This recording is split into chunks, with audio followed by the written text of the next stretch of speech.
estamos aqui com mais um Papo Reto comigo, a Cris Bortoncello, e hoje eu quero conversar um pouquinho com vocês sobre como é que é pegar a estrada se você tem toque.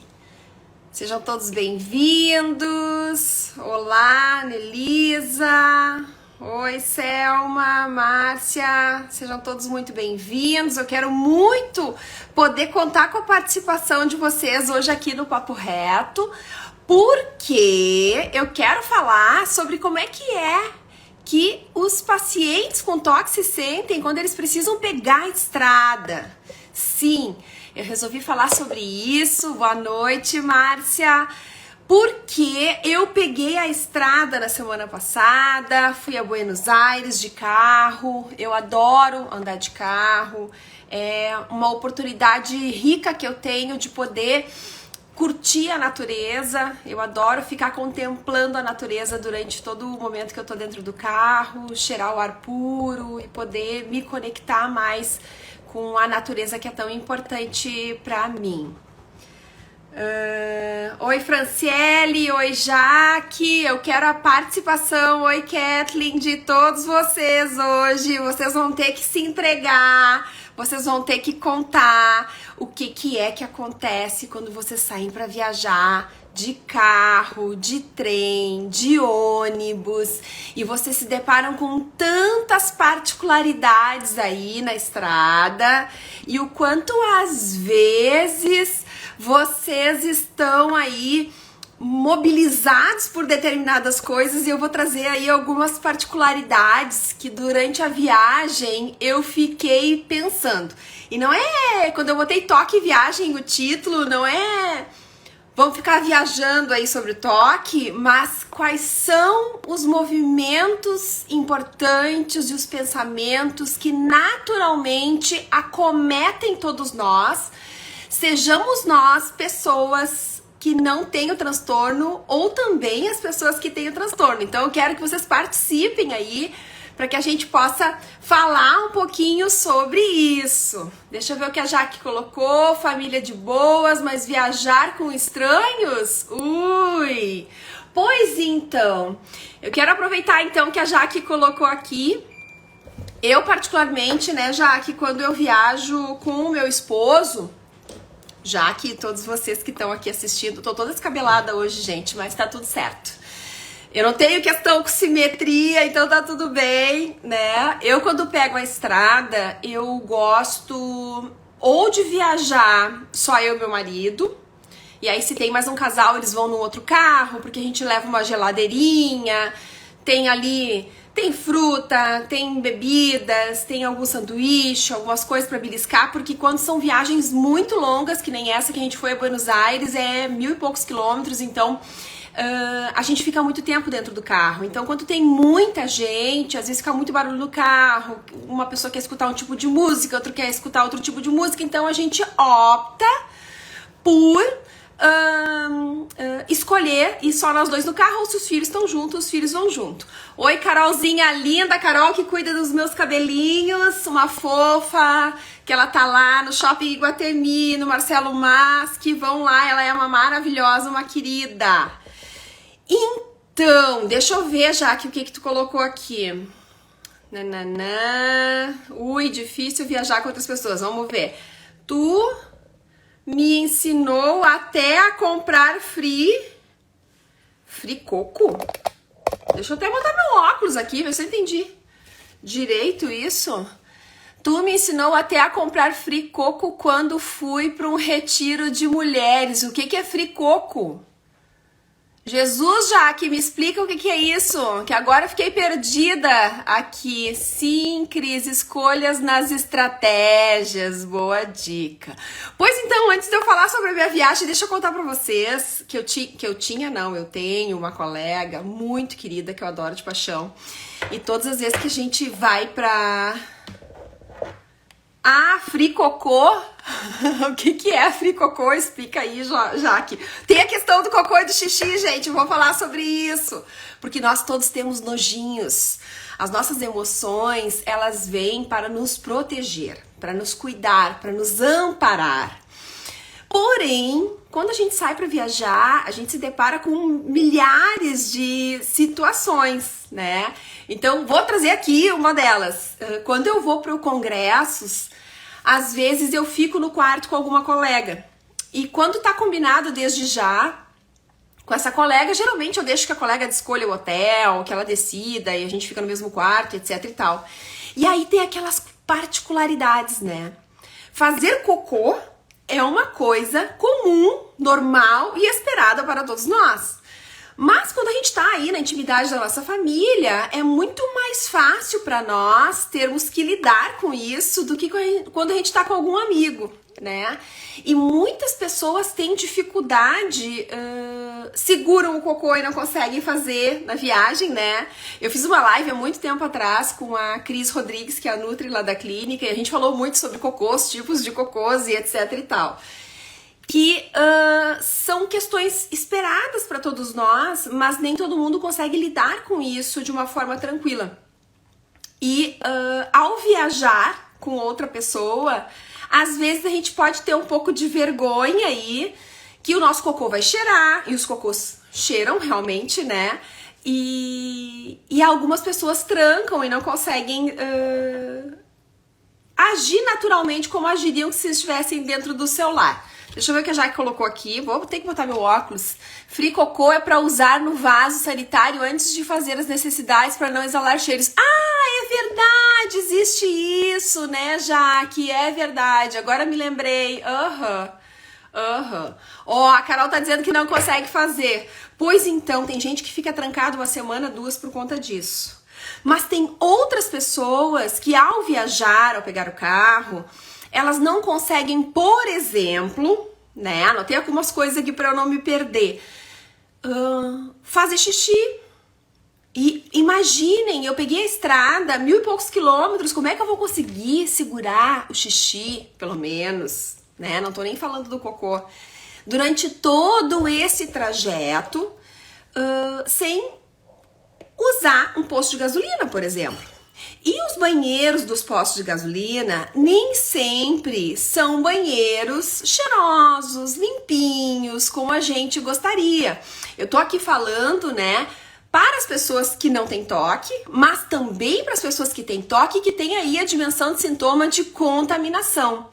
Tem pessoas que vão abrir a porta do banheiro com o pé, né, se elas estão desesperadas e elas precisam ir ao banheiro fazer xixi, por exemplo, vão abrir a porta do banheiro com o pé, vão levar aí um álcool gel na bolsa, um lencinho umedecido, um papel higiênico reserva, vão entrar nesse banheiro, vão fazer xixi, os homens já fazem xixi em pé, mas as mulheres, né, vão fazer um xixi aí mais acocada, com medo de encostar nas coisas, e vão ter todo um cuidado importante para não se contaminar. Depois vão lavar as mãos várias vezes. Ao fechar a torneira, elas não vão colocar a mão, porque essas pessoas têm medo de se contaminar, então provavelmente vão pegar um lencinho ou um papelzinho para isso, depois vão passar um alquinho gel, né? São muitas estratégias que as pessoas adotam para não ter que lidar com os pensamentos obsessivos que vão vir por conta da contaminação. E todos nós temos nojo, que é uma emoção que nos protege. Ela vem para nos cuidar. Mas nem todo posto que é tão sujo significa que a gente vai sair se contaminando aí e vai pegar alguma coisa. Eu, pelo menos, nunca peguei nada, né, gente? Eu digo que eu considero que não tenho toque, né? O meu marido é um pouco mais toquento, bem mais. Então eu quase mato ele com muitas coisas que eu faço pra incomodar, literalmente, pra ele aprender a lidar com os nojinhos dele. Deixa eu ver. Na Argentina, banheiro chama lindo. Inodoro. Imagina Jesus, hoje eu vou ter que fazer a live de óculos. Vamos lá. Imagina o impacto. Pois então, Jaque, eu vou confessar aqui pra vocês que eu não me considero uma pessoa nojenta.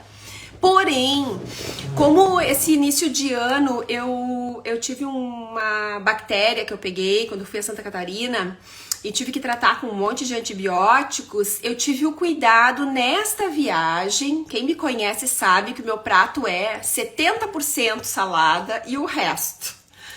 E eu tive o cuidado de não comer muita salada, porque ao longo da estrada começa a chegar um momento que já não tem muito posto de gasolina, não tem muito restaurante bom pra parar, e tu tem que parar naquilo que dá e te resolver pra comer, pra ir ao banheiro e etc e tal.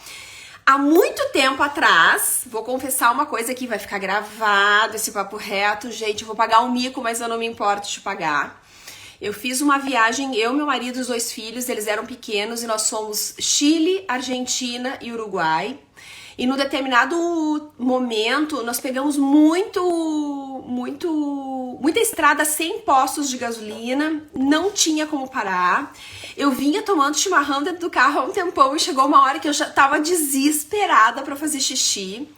E eu confesso que eu precisei parar na beira da estrada e fazer xixi agachadinha num matinho. Então foi assim uma coisa muito... Fiquei com muita vergonha, porque eu não imaginei que um dia eu precisasse fazer um xixi ali no meio do mato, mas tive que me acocar, louca de medo de vir um bicho pular em mim e me pegar. Mas deu tudo certo, porque chega um momento que o nosso corpo pede, né, socorro, e a gente precisa dar conta aí de se esvaziar e dar tudo certo.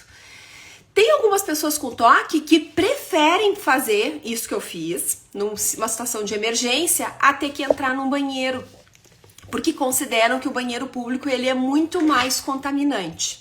Então, a ideia de poder falar um pouco sobre a viagem hoje é para a gente se deparar com algumas situações que podem causar desconforto nas pessoas que têm toque. Então eu comecei lá o papo reto falando um pouco que quando eu vou para congressos, eu tinha uma amiga que a gente sempre ficava juntas e ela fazia questão de escolher o hotel, um hotel bom e etc e tal. Então eu deixava ela escolher tudo e eu ficava super tranquila, porque quando ela chegava no hotel, nós chegávamos no hotel, ela revisava tudo. Ela revisava os lençóis que estavam na cama para ver se estavam limpos, se eles estavam bem esticados, alinhados. Ela olhava os banheiros para ver se estava tudo bem limpo, tudo bem organizado.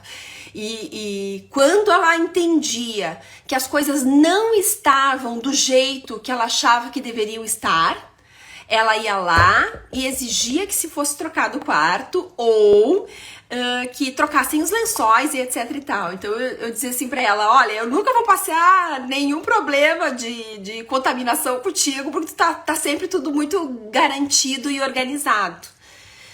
Mas nem sempre pegar a estrada é uma tarefa muito fácil para as pessoas que têm toque, porque vamos pensar o seguinte, se a pessoa tem lentificação por conta do... Sim, a Cris escolhe parceira de hotel. Não, tu sabe que eu não... Pelos traços de toque. Boa, Jaque, verdade. Olha que maravilha isso, que tranquilidade, né?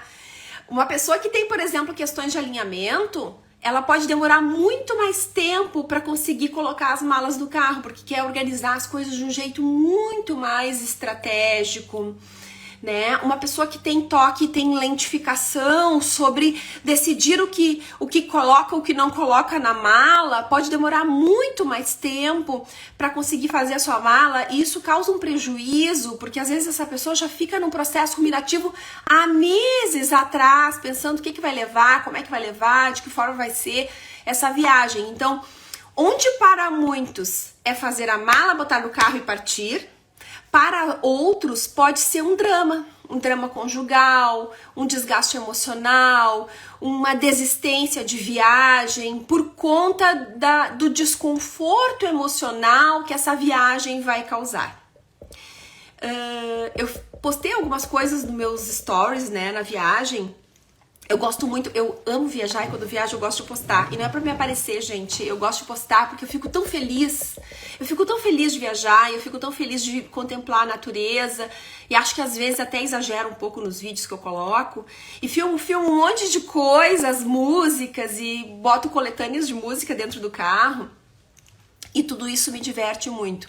E a gente precisa aprender a relaxar e a se divertir. E os pacientes com toque nem sempre conseguem ter esse relaxamento, porque eles são acometidos pelas obsessões, que são os pensamentos, né, obsessivos que ficam pipocando dentro da mente da gente.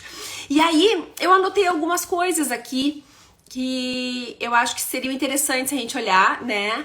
Então, teve um determinado momento lá no meu quarto de hotel que eu olhei e o quarto, a gente alugou, na verdade a gente não foi para um hotel, perdão, a gente foi para um flat muito legal, muito bem posicionado lá na Recoleta, em Buenos Aires, que tinha sido uma indicação de amigos nossos, tudo muito limpinho, tudo muito cheiroso, impecável, assim. E uns 2, 3 dias depois eu olhei, assim, aquele quarto tava uma bagunça, porque a gente saía, voltava, e aí eu acordei e disse pro meu marido, dá a volta na cama ali, me ajuda a espichar a cama pra gente arrumar rapidinho pra sair. E daí ele falou assim, não arruma a cama nada, deixa a cama bagunçada. E eu olhei aquilo e me deu um aspecto de desorganização. E teve dias que eu arrumei e teve dias que eu não arrumei. Mas a minha arrumação, ela não foi justificada por uma necessidade de simetria, e sim porque eu achei que ficava mais fácil se eu precisasse colocar alguma coisa em cima da cama. Por outro lado, o meu marido, como tem mais essas coisas de contaminação, ele na cabeça dele, não arrumar a cama às vezes pode ser bom para pegar um vento e as coisas ficarem assim, ó, passou um oxigênio por ali, passou um vento, deu uma limpadinha. Ele não me fala assim, tão claramente como eu tô dizendo pra vocês, mas eu subentendi que era mais ou menos isso. A Jaque tá dizendo aqui, às vezes até brincamos aqui como se fosse bom ter toque, mas contigo aprendi que é um fardo invisível muito pesado. Verdade, Jaque. Todos nós temos um pouquinho de toque, né? Que é importante para que a gente possa ser minimamente organizado. Quem não tem uma vida organizada geralmente não é feliz, porque a gente precisa de organização para estudar, a gente precisa de organização para trabalhar, a gente precisa de organização e disciplina para acordar cedo, para se organizar, né, em termos de horário ao longo do dia, senão a gente se perde.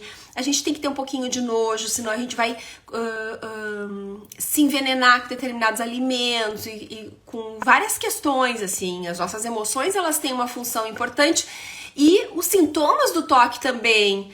Só que o paciente com toque, ele não vai ter um ou outro sintoma. Ele vai ter uma interferência na vida. Se não tiver uma interferência, não é toque. É o que a gente chama de subclínico. Então a gente tem que ter um pouquinho aí. Oi, Bernardo, bom te ter aqui. A gente precisa ter um pouco de sintoma de toque pra gente aprender a lidar com as coisas do dia a dia, senão a gente se perde. Uma coisa que eu fiquei pensando também, que eu considero que é importante a gente saber e trazer assim pra vocês, que todos nós temos pensamentos obsessivos, né? Pensamentos que fazem parte da vida. Então eu posso... Um pensamento que eu me lembrei agora, né? Quando eu fui para um congresso no Peru, eu fui fazer um passeio, fui a Cusco, fui a Machu Picchu... E quando eu tava lá em cima, bem alto, eu olhei assim pra baixo e pensei assim, ai, e se eu pulasse daqui agora? Foi um pensamento que me veio. O paciente com toque, quando tem um pensamento desses, ele pode pensar assim, meu Deus do céu, será que eu posso me jogar? Ou será que eu posso empurrar alguém? As pessoas comumente, todos nós, podemos ter pensamentos desta ordem, desta natureza. Isso faz parte da vida. O Stanley Hackman fez uma pesquisa sobre os tipos de pensamento que as pessoas costumam ter. E ele verificou que todos nós, todas as pessoas do mundo, têm pensamentos com conteúdo sexual, com conteúdo religioso, com conteúdo de agressividade, com conteúdo de contaminação, e simetria, enfim, entre tantas outras coisas. Porém, as pessoas que têm toque, elas dão uma importância maior para esses pensamentos. Como se o fato de ter pensado significasse que a pessoa pode vir a ter. Então, é como se a pessoa acreditasse que porque ela pensou, aquilo vai ocorrer. E aí ela se desorganiza emocionalmente e ela busca, por conta da ansiedade, do desconforto que ela está sentindo, relacionado àquele pensamento, ela vai buscar uma estratégia para tentar se aliviar. E aí pode ser rezar, pode ser bater na madeira, pode ser pular num pé só, vai depender muito da pessoa, do tipo de pensamento e de como ela acha que ela vai se aliviar, vamos dizer assim. Então, por exemplo, né, no exemplo que eu dei lá do quarto que eu estava, eu poderia não arrumar a cama, porque o meu marido queria deixar a cama desorganizada porque ia passar um vento ali. Ao invés disso, eu fui lá e espichei as cobertas. Também não espichei tudo simetricamente, porque eu tava ali viajando, eu tava descansando, eu não tava ali para limpar o quarto e nem para organizar. Mas tem muitas pessoas que ao alugar um lugar como o lugar onde eu estava, iam passar pano no chão todo dia, iam deixar todas as louças bem limpas antes de sair, iam perder um tempo precioso, que é um tempo que podia estar passeando, fazendo limpeza de um quarto que ia ficar por poucos dias. Então, essas são coisas muito comuns que acontecem com as pessoas que têm toque. Uma outra questão que me chamou a atenção e que eu postei nos stories também foi um café que a gente foi, eu acho que era Café Tortoni, eu sou péssima para o nome, gente, se eu falar bobagem aqui, vocês me desculpem. Um café lindíssimo, eu fiz algumas filmagens porque eles tinham vários quadros na parede e os quadros estavam totalmente assimétricos, então eram quadros maiores, menores e colocados assim, de um jeito, no meu entendimento, organizados, né, dentro daquilo que eles se propunham a fazer, mas para aquele paciente que tem toque, que fica naquele cuidado da distância entre um e outro, dos tamanhos, poderia se desorganizar com aquilo. E eu digo isso porque eu tenho uma estante na minha clínica, na minha sala particularmente, que eu mandei fazer e ela é toda atravessada. E eu amo aquela estante, eu adoro, eu coloco os livros lá, e às vezes tem livros maiores e menores misturados. E alguns pacientes com toque dizem assim pra mim, Cris, eu me desorganizo só de olhar pra essa tua estante. Ou às vezes eles olham e digam, aquele teu quadro que tá lá atrás tá torto, né? E eu nem tô vendo que o quadro tá torto, mas pra aquela pessoa, aquilo por si só já traz uma desorganização emocional. Outras pessoas podem ter a mesma dimensão de sintoma de simetria, por exemplo, olhar o meu quadro torto e até comentar ou rir, mas isso não causar desconforto, porque eles pensam assim, mas o quadro é da Cris, o problema é dela. Só na minha casa não fica nada torto. Então, a gente, quando vai atender pacientes com toque, a gente tem que ter o cuidado de ir no detalhamento daquela pessoa, porque às vezes o fato de ser o outro que não tá simétrico, tá tudo bem pra ele, mas a minha vida tem que estar simétrica. E aí a gente tem que estar muito atenta para essas coisas. Deixa eu ver o que o Bernardo botou. O pessoal desse café-restaurante tá sabendo, hein? Pois é. E aí é muito interessante, Bernardo, que tinha várias garrafas de bebida, um café super famoso.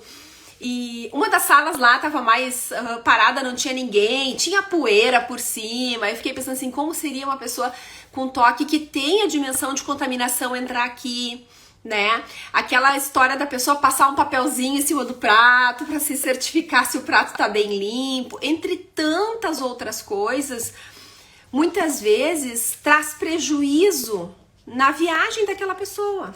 Poderia ser uma viagem gostosa, de relaxamento, de tranquilidade, mas a pessoa fica tão hipervigil, olhando para todos os detalhamentos possíveis que se perde.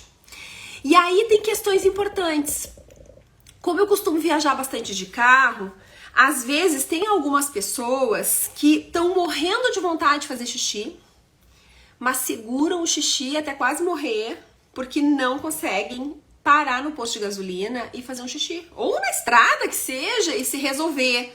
Porque ficam tão desorganizados emocionalmente por conta do nojo realmente que estão sentindo e não conseguem daí usar o banheiro. Ou não conseguem, por exemplo, dependendo do tipo de restaurante, sentar no restaurante e comer, né, uma comida, porque consideram que a cozinha não vai estar bem limpa, ou que os pratos não vão estar bem limpos, ou que a própria comida que vai ser servida, sabe-se lá quem foi que fez, e se essa pessoa tá limpa ou não. Então, tudo isso acontece. Oi, mais gente chegando. Oi, Graça, tu me solicitou aqui, tu quer entrar ao vivo, é isso? Porque, olha só, Tem uma amiga que toda vez que ela vem na minha casa, agora eu vou falar de outra dimensão, que é a acumulação. Gente, eu tenho muita roupa, eu compro muita roupa e gosto muito de roupa. E sinto que entrar ao vivo, é isso? E a acumulação, eu não tenho acumulação, porque eu me desprendo bastante das coisas, né? Eu dou bastante. Mas eu tenho uma amiga que quando vem na minha casa, enquanto ela tá conversando comigo, ou ela tá varrendo, ou ela tá passando um paninho, ou ela tá lavando a minha louça, ou se eu tô no meu closet conversando com ela, ela tá alinhando os meus sapatos, tá olhando as minhas roupas, né, de um lado e de outro e decidindo se eu tenho que doar aquela roupa ou se eu devo ficar com aquela roupa. Então, tô brincando aqui, mas tô falando a verdade, tá?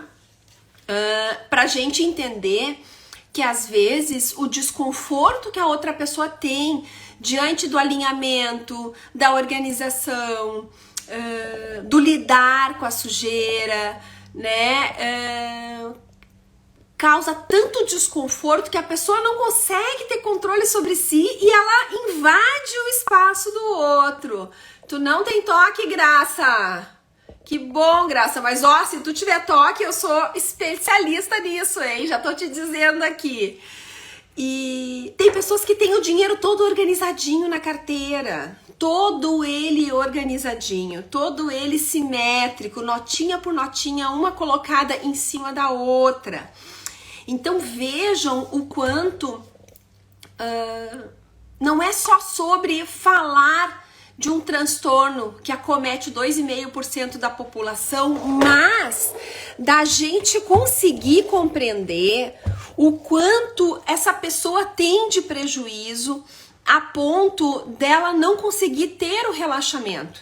Quando tá todo mundo lá sentando e fazendo pedido da comida, a pessoa tá com o cardápio na mão e tá olhando se a mão do garçom tá limpa, tá olhando se a cozinha tá limpa, tá olhando se o chão tá limpo, tá vendo se tem um papelzinho para passar em cima do prato. A pessoa não tá ali curtindo aquela viagem. Não tá se aproveitando desse momento tão prazeroso que é viajar, conhecer coisas novas e curtir o momento.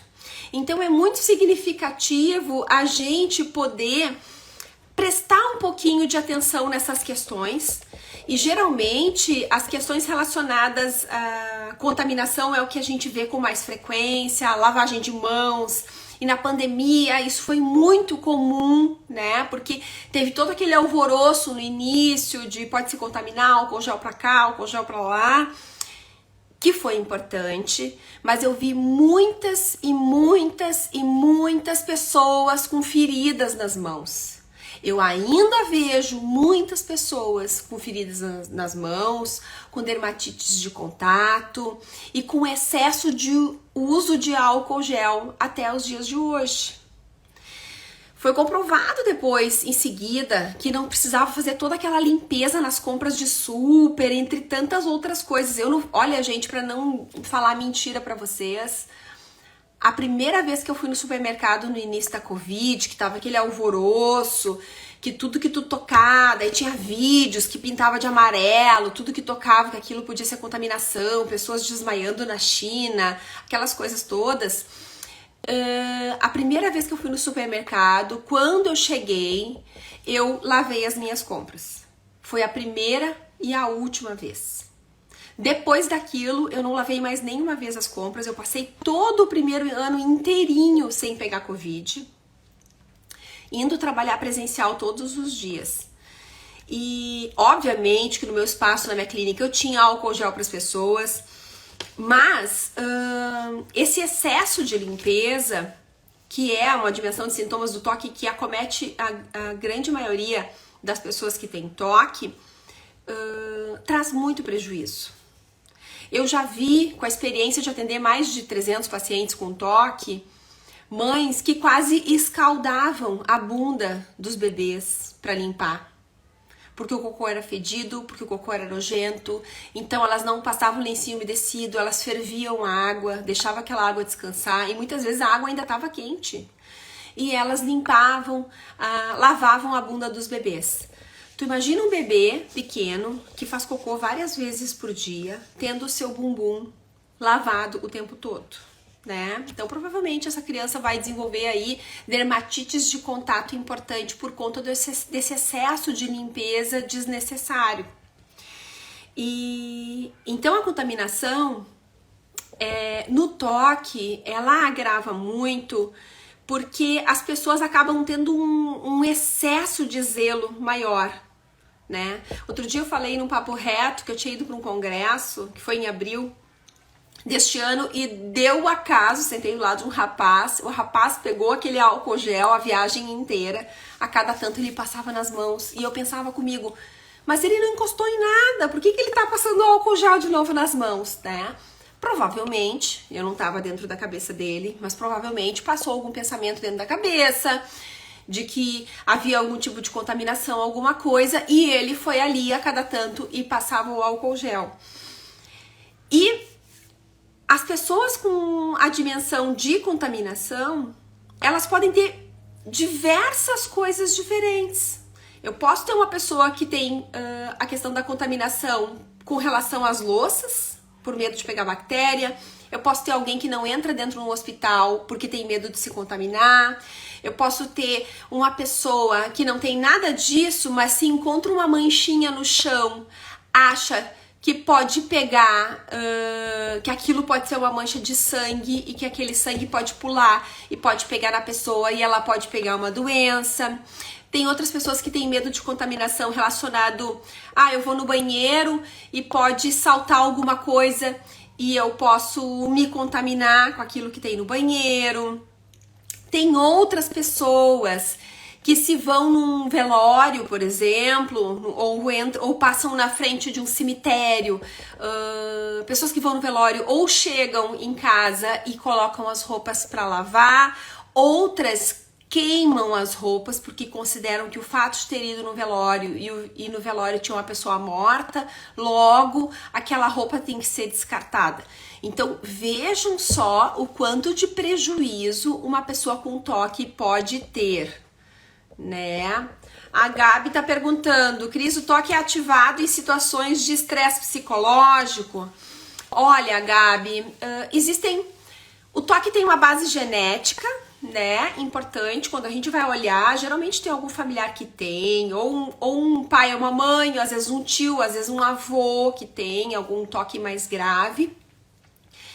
E com certeza, assim, não só o toque, mas vários transtornos psiquiátricos, eles são desencadeados, eles podem ser desencadeados ao longo da vida em situações estressoras, situações de abuso, situações onde a família...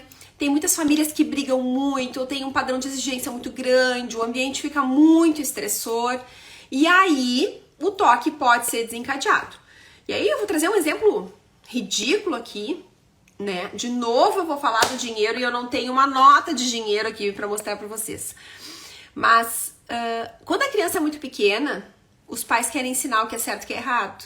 E às vezes, um exemplo bem típico é a criança tá com uma nota de dinheiro na mão, a criança larga a nota de dinheiro e bota a mão na boca, porque as crianças estão sempre com a mão na boca.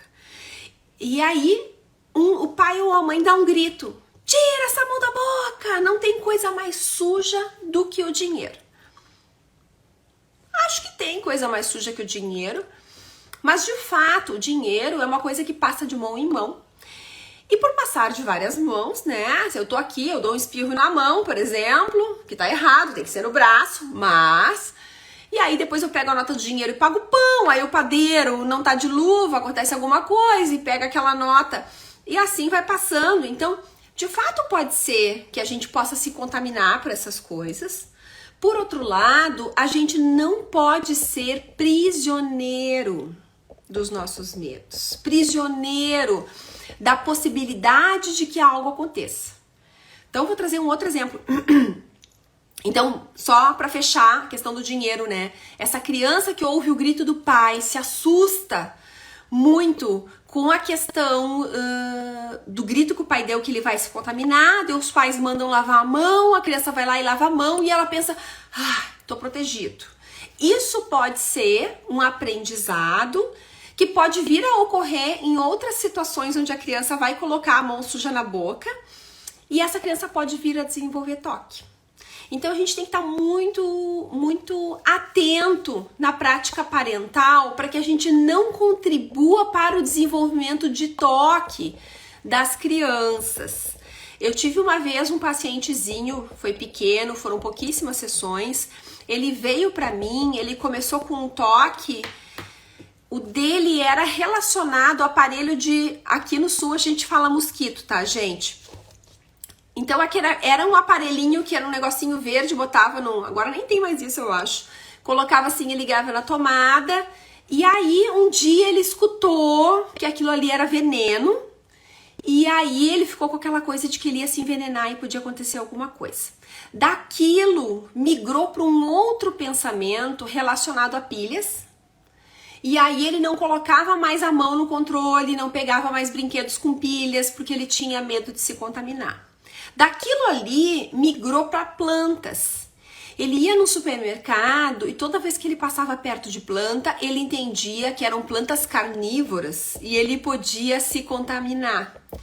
E isso foi acometendo essa criança. Então, olha só o prejuízo que estava ocorrendo com essa criança que era pequena, por um cuidado que os pais tiveram de falar, olha, isso aqui é venenoso, não bota a mão na boca. Mas aquela criança, talvez por ser mais sensível, ou por talvez ter uma herança genética e por aí vai, desencadeou lá um início de sintomas de toque. Eu acabei fazendo alguma exposição com ele em sessão, depois ele fez exposições em casa e conseguiu aí se livrar da possibilidade de chegar a desencadear um toque. Então a gente tirou, eu digo assim, né, não deixou o transtorno chegar, já arrancamos já ele desde o início para evitar que isso acontecesse. Isso com relação à contaminação, né, que eu acho que é super significativo. A gente teve lá na Covid também, com a função de muitas pessoas que se foram e não se sabia muito bem a questão da contaminação, os enterros, né, as pessoas, os caixões fechados, aquela situação toda, isso contribuiu de um jeito muito negativo para as pessoas com toque, porque as pessoas tinham muito medo da questão da contaminação, né? E obviamente a gente tinha que naquele momento ter um cuidado, porque era uma coisa nova que a gente não sabia muito bem como é que ia acontecer. Oi, Adri, boa noite, seja bem-vinda, sejam bem-vindos todos que entraram agora. Além da questão da contaminação, uma coisa que eu fiquei pensando também, né, lá em Buenos Aires tem um cemitério que é muito famoso, muito importante. Eu não cheguei aí porque eu tava muito cansada, mas eu não tenho problema nenhum em entrar em cemitério, eu não tenho problema nenhum em ir a velório. É uma coisa que eu faço sempre que acontece, porque as pessoas quando perdem alguém, elas precisam receber um colo e um carinho de quem tá por perto. Mas nem sempre o paciente com toque ele consegue dar esse suporte para as outras pessoas, porque eles se desorganizam muito com a questão do medo de se contaminar. Então, ou eles não vão no velório, ou eles não vão abraçar os entes queridos porque tem medo, ou eles não vão chegar perto de forma alguma do caixão. Muitos deles dizem, eu não consegui ir por isso e por aquilo, porque eles vão se desorganizar, ou vão ter que chegar em casa e tomar banho e lavar todas as roupas, ou vão botar as roupas para queimar. E as estratégias relacionadas a trabalhar essa dimensão do toque é a exposição, né? No caso, passar na frente do cemitério, entrar no cemitério, ir, né, num velório, muitas vezes, para que a pessoa possa lidar com isso. E aí eu vou trazer aqui uma situação rápida que eu me lembrei enquanto estava falando para vocês. Durante muitos e muitos grupos que eu e a minha colega Juliana Gomes fizemos para tratar pacientes com toque, nós tínhamos uma paciente em comum que ela tinha, o que ela tinha de mais forte era essa dimensão de sintomas relacionada à questão da contaminação. Então ela trabalhava com limpeza, então tu imagina, ela usava luvas o dia inteiro sem parar e ela não conseguia passar na frente de cemitério. Não conseguia passar na frente de cemitério. Então, olha que difícil que era para essa pessoa. E aí, eu me lembro que era dia do meu aniversário e eu fui... E tinha falecido uma pessoa, não me lembro agora quem. E eu fui ao velório e tal, dar as condolências pra pessoa, pros parentes e tal. E depois daquilo eu fui direto pro grupo. Chegando lá no grupo, eu me sentei e coincidentemente o lugar que estava vago para eu me sentar foi exatamente do lado daquela pessoa que se desorganizava muito com as questões de medo de contaminação relacionado à funerária, cemitério, entre outras coisas. E eu me sentei e a minha colega disse: a Cris tá de aniversário hoje. E todo mundo, ai, que legal, se levantaram, cantaram parabéns e etc e tal. E eu abracei todo mundo, beijei e tal, sou a beijoqueira. E quando eu me sentei de volta, me veio um insight na hora. Eu olhei pra minha colega, a minha colega olhou pra mim e ela leu ali o meu pensamento, né? Eu disse, é agora. Porque a gente já estava no momento do tratamento que estava relacionado às questões de enfrentamento dos sintomas. E essa paciente, um dos enfrentamentos que ela tinha era passar na frente do cemitério. E eu falei assim, ai gente, quero agradecer vocês, as felicitações, estou muito feliz com o dia de hoje do meu aniversário, mas eu quero dizer pra vocês que eu me atrasei por uma razão, tinha me atrasado aquele dia. Me atrasei porque eu tive que passar num velório de uma pessoa conhecida, etc e tal. E aí nessa hora, a pessoa olhou pra mim e ficou toda vermelha, porque aquilo era uma das coisas assim que ela temia muito, né, ter que lidar com esse tipo de situação. E aí eu me aproveitei e fiz a exposição junto com ela, e eu disse assim pra ela, eu sei que pra ti é muito difícil fazer essa exposição, não foi tu que foste no cemitério, fui eu, então nós vamos nos dar as mãos aqui, se tu me permitir, e a gente vai enfrentar juntas aí a tua ansiedade. E aí ela me deu a mão, e todo o pessoal do grupo pôde ver o desconforto no corpo dela por fazer o enfrentamento. Ela ficou vermelha, ela fez exercício de respiração, a gente foi conversando.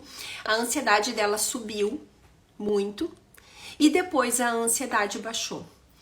E muitas vezes os pacientes com toque têm dificuldade de fazer os enfrentamentos porque o desconforto emocional durante o enfrentamento é muito grande.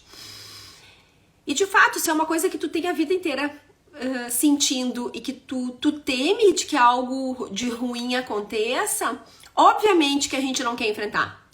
Se eu tenho medo de pular de paraquedas, dificilmente eu vou querer pegar um avião e saltar de paraquedas, né? Porque se eu tenho medo é porque eu considerei lá um alto risco.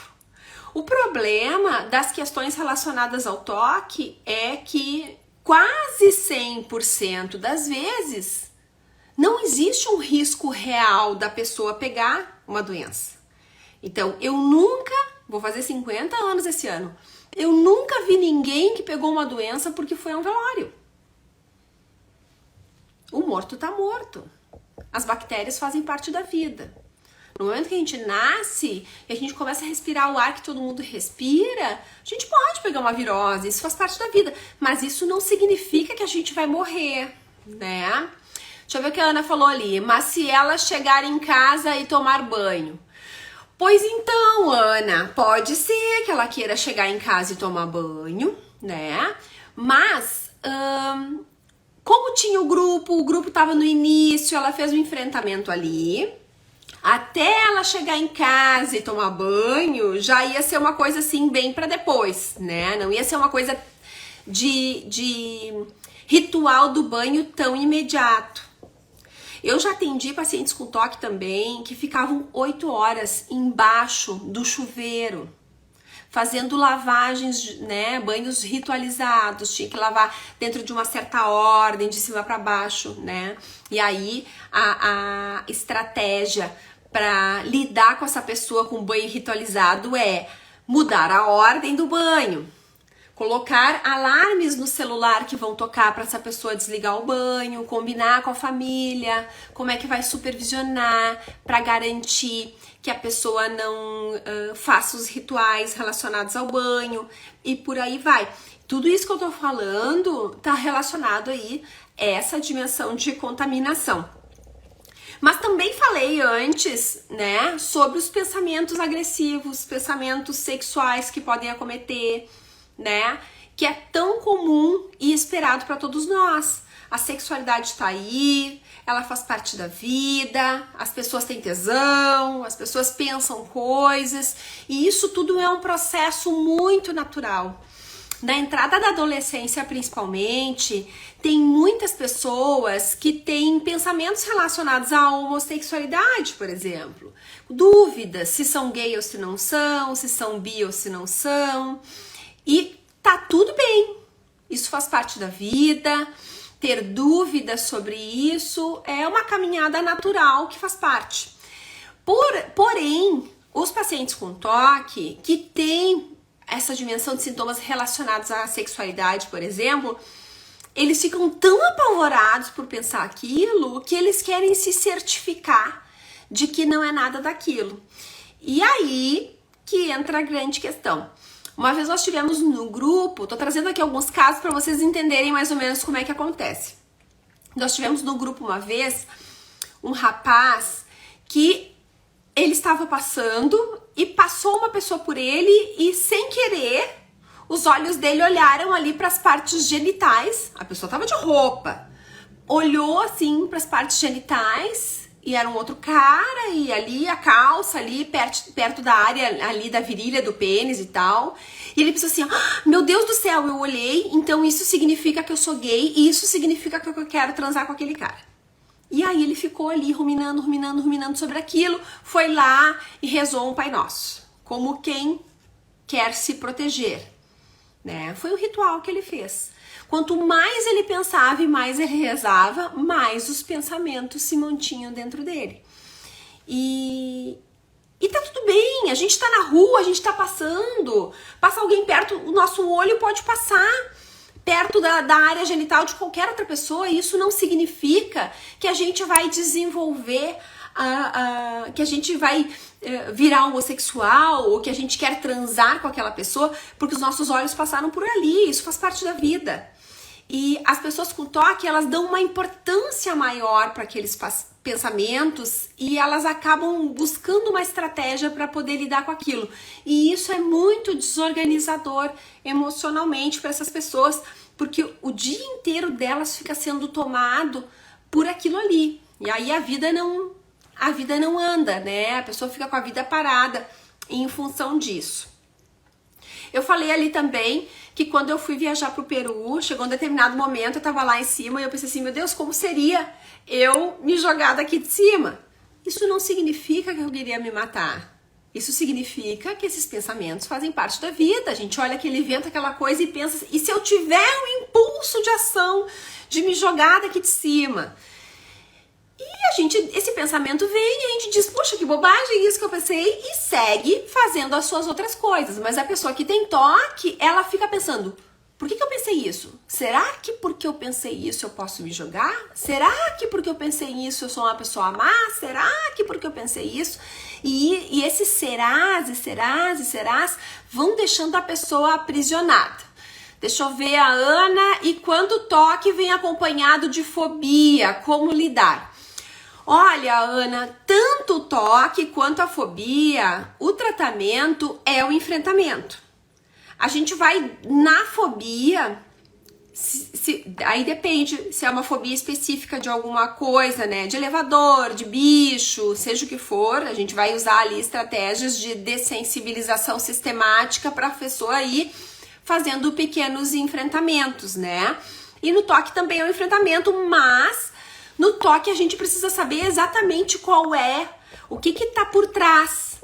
Porque eu dei o exemplo ali só da questão da contaminação, mas tem pessoas que estão dentro dessa dimensão de contaminação, mas tem rituais diferentes, e elas têm a questão da contaminação porque para cada uma delas é uma lógica de pensamento diferente. Então, um profissional que vai atender um paciente com toque que tem a dimensão da contaminação, por exemplo, ele precisa detalhar para entender o que está por trás para cada pessoa. Porque uma pessoa vai ter medo de se contaminar com dinheiro, por exemplo, e a outra vai ter medo de se contaminar no hospital. São coisas diferentes, né? E a fobia, a gente precisa entender que tipo de fobia é, e de preferência tentar descobrir quando é que isso começou, por que que começou. Existem familiares que também têm isso, pra gente entender, assim, qual é o fio, né? Onde é que começou isso tudo? Porque às vezes a gente pode tentar fazer outros trabalhos para ajudar a pessoa a limpar um pouco dessas coisas. Como eu disse no início, né? Não disse desta forma, mas vou dizer agora, não existe ninguém são. Todos nós temos alguma coisa. As nossas emoções, elas vêm para nos proteger. A grande questão é quando a gente fica agarrado nesses pensamentos, dando uma interpretação distorcida para eles. Porque se ir para um velório, por exemplo, fosse uma coisa perigosa, contaminante, ninguém iria ao velório. Não existiria o ritual do velório. Esse ritual, ele é importante e significativo para que a gente se depare ali com o concreto, para que a gente enxergue e diga, olha, realmente essa pessoa morreu, acabou, né? Não tem mais nada aqui nesse mundo que vai dar conta disso. Que esse ritual a gente precisa passar, isso faz parte. Quando a gente deixa de ir porque a gente tem toque, porque tem medo de se contaminar, a gente está perdendo uma janela de oportunidade importante de fazer um encerramento daquele ciclo com aquela pessoa, ou de dar um acalento importante para um familiar que está precisando. Então, é preciso a gente passar por determinados desconfortos importantes para conseguir lidar em sociedade. Porque se eu considerar que todo mundo é sujo, só eu consigo dar conta, só a minha casa é limpa, só as minhas coisas são limpas, eu vou me contaminar. Se eu respirar o ar na rua, eu não pego um avião para viajar, porque eu vou achar que tá todo mundo respirando o mesmo ar e vai se contaminar. Eu não vou sair para fazer uma refeição fora, porque eu acho que eu vou me contaminar porque as pessoas não lavaram os pratos direitos. Eu não vou beijar ninguém na boca, porque eu vou ter medo de me contaminar com a saliva do outro. Eu não vou transar, porque eu vou considerar que eu posso pegar uma doença. Eu não vou abraçar as pessoas. E a gente sozinho no mundo não sobrevive. A gente precisa das pessoas para conseguir sobreviver. Nós somos seres sociáveis, nós precisamos disso para conseguir dar conta nesse mundo, porque senão a gente adoece. É muito desorganizador quando a gente se sente sozinho. Que mais? Deixa eu pensar aqui. Uma coisa, né? Anotei aqui algumas coisas. A gente fez um passeio de barco também na viagem, que foi bem legal, né? E no barco, foi lá numa cidade de Tigre, é um passeio bem bacana. E é um rio que ele não tem acesso. Eu me enxerguei como se estivesse em Veneza, totalmente diferente, mas na situação de estar num barco, porque lá eles só tinham acesso ou por jet ski, ou por lancha, ou por barco, ou enfim, algo que fosse na água, né? E tinha assim, um barco que trazia os alimentos, um outro que trazia gás, tinha até o barco de emergências médicas, tipo uma ambulância. Essas pessoas só tinham acesso por aí. A água, não existia água potável ali, então as pessoas tinham que consumir água mineral comprada para beber e para consumir o seu alimento. E aquela água do rio, ela era filtrada em filtros de barro para que as pessoas pudessem usar para tomar banho. E aí tu imagina se uma pessoa que tem toque com conteúdo de contaminação conseguiria, por exemplo, tomar banho com uma água que é do rio, que só foi filtrada. Quem acha que conseguiria, né? É muito difícil, às vezes a pessoa não consegue se organizar por conta disso. Deixa eu ver o que a Ana botou aqui, eu já tô finalizando, Ana, em função do tempo, e tem conexão entre o autismo com o toque.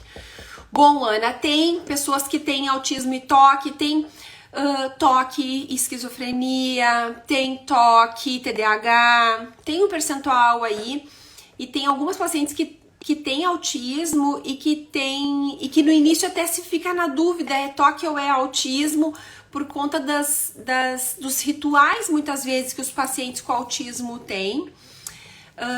às vezes é bom a gente olhar um pouquinho para trás, assim, para a questão de transgeracional, se tem algum familiar que tem autismo também, né? Porque o autismo a gente tem principalmente as questões do social, que tá muito investida nisso. A gente tem que cuidar também que tá tendo muito diagnóstico de autismo, tudo é autismo, e às vezes a pessoa não tem autismo, ela só é uma pessoa com temperamento mais tímido, uma pessoa mais fechada, e não significa que ela tenha o transtorno. Então tem que fazer aí uma boa avaliação, às vezes uma avaliação com uma neuropsicóloga, especialista em poder olhar para essas questões do autismo aí, pode ser uma questão importante e significativa para olhar isso, né? E aí, pra finalizar, que eu tava falando do cemitério, gente, eu vou e volto nessa live hoje, né? Que eu não fui porque eu tava cansada. É um cemitério muito organizado, estruturado, né? Tem muitas pessoas importantes que estão lá enterradas em Buenos Aires, nesse cemitério ali da Recoleta. E pessoas que têm toque, que têm essa dimensão de sintoma, porque pode ser que a pessoa tenha toque e não tenha essa dimensão e consiga entrar no cemitério, tá, gente? Por isso que é importante a gente não colocar tudo num saco só. Tem pessoas que têm toque e têm a casa bagunçada, desorganizada, suja, mas não passam na frente de um cemitério e de um hospital. E tem pessoas que não, que conseguem entrar no hospital, que vão a um enterro, mas não conseguem dormir com a louça suja em cima da pia. Então é muito significativo que a gente possa olhar um pouquinho sobre quem é o nosso paciente, qual é a dimensão de sintoma que esse paciente tem, o que realmente ele precisa em termos de tratamento, de que forma a gente vai fazer esse enfrentamento, a gente vai fazer em sessão junto com o paciente, ou o paciente já está em condições de fazer isso sozinho. Isso tudo tem que ser tem que ter muito cuidado e tem que estar muito organizado para ser um tratamento bem feito. E de preferência que seja um terapeuta cognitivo-comportamental especialista em toque. Existem poucos especialistas em toque no Brasil, porque não existem tantos centros de pesquisa no Brasil assim, mas eu quero muito poder mudar isso, eu quero poder proporcionar que a gente possa desenvolver mais pesquisa e que os tratamentos cada vez estejam mais acessíveis à população, principalmente do SUS. Já existe um manual de tratamento que foi feito pelo professor Cordioli, Aristides Cordioli, no doutorado dele. Ele desenvolveu um manual de tratamento para pacientes adultos com toque, e que os profissionais têm acesso para poder utilizar com seus pacientes. Ele é muito bom. E eu desenvolvi em pesquisa também um manual de tratamento para adolescentes com toque, que também tem lá. É um manual desenvolvido para tratamento em grupo, mas ele serve também para o profissional poder olhar e, através daquele script ali de informações, de estratégia, de números de sessões, poder desenhar um tratamento bem adequado com o paciente também. Eu vou encerrando hoje por aqui, gente. Eu quis dividir um pouquinho com vocês sobre a viagem, sobre as bagunças, sobre a sujeira, sobre as dificuldades de ir ao banheiro, que acabam acontecendo aí nas questões das viagens, que fazem parte da vida e que a gente não pode deixar o toque aprisionar as pessoas a ponto delas não saírem de casa. Semana que vem eu volto com mais papo reto e vou seguir aí falando sobre toque, porque eu quero que cada vez mais a população e os profissionais tenham acesso à informação sobre isso. Lembrando, o papo reto de hoje vai ficar salvo aqui no meu Instagram 48 horas e depois ele vai pro meu canal do YouTube, Psicóloga Cristiane Bortoncello. Agradeço demais a participação de todos vocês e eu espero vocês na terça que vem. Um beijo muito grande para todos vocês. Até semana que vem. Tchau, tchau.